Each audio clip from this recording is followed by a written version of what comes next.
I found out I wasn't invited through a group photo.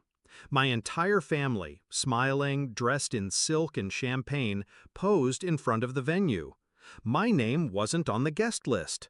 My cousin's wedding, my cousin I practically grew up with, and I was cut out like I never existed. At first I laughed. Then the humiliation set in. My mother hadn't warned me. My father stayed silent. Everyone else acted as if I were a ghost.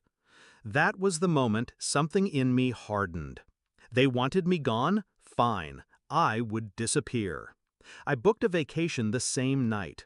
While they raised glasses in my cousin's honor, I boarded a plane to Greece.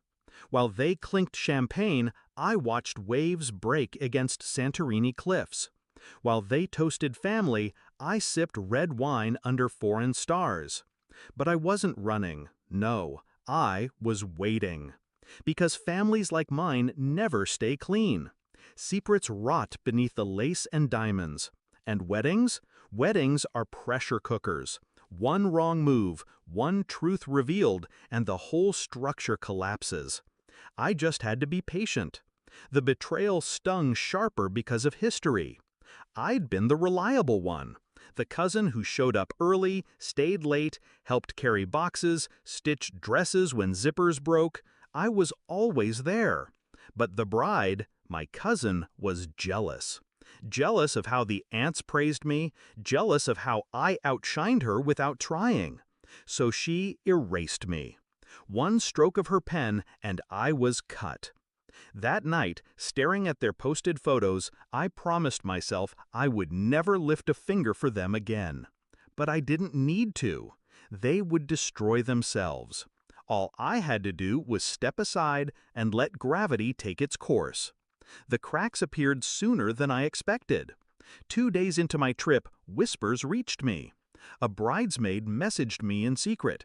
"You were lucky not to come," I pressed. She confessed. The groom had been texting another woman the night before the wedding. Someone found out. Chaos brewed.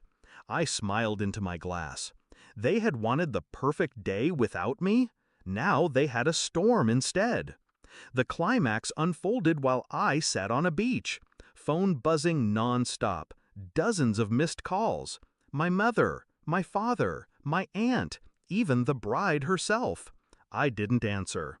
I let their desperation stack, one notification after another, until the screen felt hot in my hand. Finally, a single message cut through. "The wedding's off. He left her at the reception. Where are you?" Where was I? Watching the sun melt into the Aegean Sea, feeling the salt air cool against my skin. Free, untouchable. And that's when the beauty of it all struck me. By erasing me, they thought they'd humiliate me. But their cruelty spared me. I wasn't there when the groom's betrayal came to light. I wasn't there when guests whispered, when the music stopped, when the bride sobbed into her ruined dress. They had wanted me absent, and absent I remained. My silence was louder than any speech, my distance sharper than any confrontation. The real revenge wasn't in plotting, it was in refusing to be their scapegoat. They wanted me humiliated, cast aside.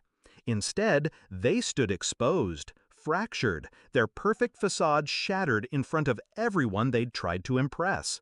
And me? I was untouchable.